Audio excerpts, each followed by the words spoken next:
Mitchell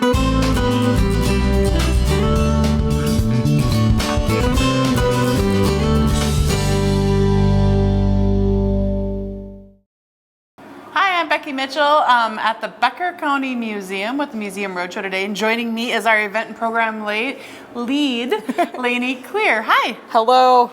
So you've been playing a lot with a 3D scanner and a 3D printer. Bison bones, hello. So we did just open a Pete Bog bison exhibit, and it was timely for kind of trying to experiment a little bit with our 3D scanner and our 3D printer. It absolutely was. I know that these are not actually the bones scanned. Correct. Because we didn't think of this idea. Hindsight's 2020, people. We didn't think of this idea until our artist Hans Gilsdorf was very much involved in doing the Pete Bog exhibit, and he didn't really want us to take it all apart. Yeah. So these were actually files you found online, correct? But you could have scanned, and I know you did scan a few of the bones of the actual bison here. Which ones did you do? I was able to do a metacarpal, which on us is this longer bone in our hand. And then I was able to do a vertebrae because Hans didn't have them permanently affixed to the exhibit yet. Right. So what does this technology do for our exhibits? Wow. My favorite thing about 3D scanning for our historical exhibits is that it gives you the opportunity to scan those objects and then recreate them exactly the same way that they are in real life. But that recreation is just 3D printed. It's just plastic, right. Which means that A, we can make as many of them as we need, and B, it's totally fine for people to touch and interact with them. So one way that we're using it is we have these 3D printed bison bones, which I could take the one that I 3D scanned and put out there, and it's totally fine because I have it on my computer. And it just makes exhibits so much more tangible and accessible, whether or not you're just someone like me who just really likes touching things, right. Or if you have a vision impairment, you still get to experience the exhibit. Right, and it provides, I guess for those that like to touch, so to speak, just a reminder, we don't touch our historical exhibits. We're not supposed to touch anything really that is a part of our collection, because the oil on our skins break that down and just make the life less for that item. And it depends on the material to begin with on how much less, but the reality is it just lessens the life. And we're in the job of preserving here. But show me, I grabbed these two because these are printed in multiple phases, correct? Right? And you can see the seams pretty clearly. So how do you break the picture down? I'm going to do layman's terms here. This is Becky's terms for this. You break it down and individually print it, and then how do you secure them? They're actually just held together with super glue, because a component in super glue reacts with the plastic that's in the filament, and it fuses them together super well. So super glue. Fascinating.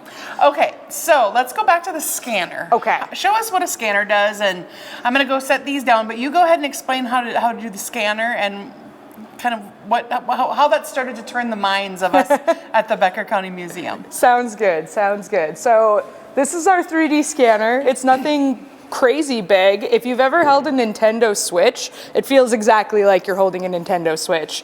And what it has is on the very front, it has all kinds of different cameras on it. It has 5 cameras on the front of it. And there are 2 ways you can 3D scan things. One way is we have a little rotating pedestal that sits in front of it, so it slowly spins that object as the 3D scanner is taking hundreds of pictures of it as it's scanning around. So that's exactly what I use to 3D scan our bones that I did. And you'll be able to see an example of those too. But in the case of scanning larger objects that don't fit on our little turntables, you can use it in a handheld mode. So I've been experimenting with that by 3D scanning our old friend, Old Three Legs. So, this is one of the more successful scans that I had of him. And on it, you can see that all of those areas that are in blue are areas that have been successfully scanned. But there are a couple areas, like on the tippy tops of his ears, that didn't get successfully scanned, so I have to go back in and fix those. And this isn't a perfect technology. I have another file where I moved a little too quickly and it got lost and confused, and it made 3 legs kind of walking forward and backwards at the exact same time. So, oops, we're learning. But since it's all just, you know, technology files, ooh, that's an official term, technology files, you can manipulate it and figure out how it works without doing any damage at all to the original artifact.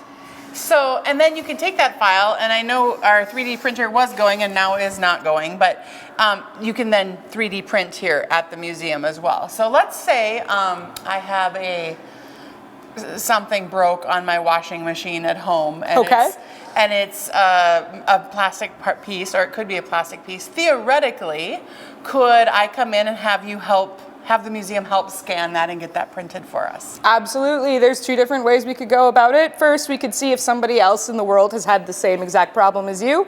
Happened to me on one of my appliances. I broke a knob on it, and the replacement knobs were more than the original thing was. And my husband was able to look it up, and he found one already online that was rendered as a 3D file, and he was able to print it for me. Fantastic. I know we're running out of time here, but show us a few things that you did find online that you're enhancing our children's area with. I really like tactile things, and so do the kiddos. So I made these little screws that have kind of bolt-like threads, and then you can fidget with and screw on different nuts and bolts. You can make connections and make them longer. And what's great is once you already have the 3D technology, like a 3D printer, the cost of printing one of these in filament is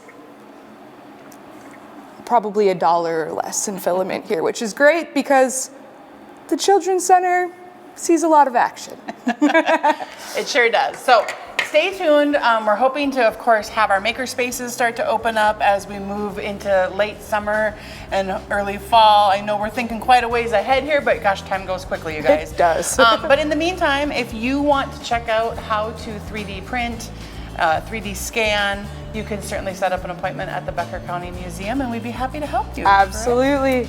All right, thanks for joining us today at the Museum Roadshow at the Becker County Museum.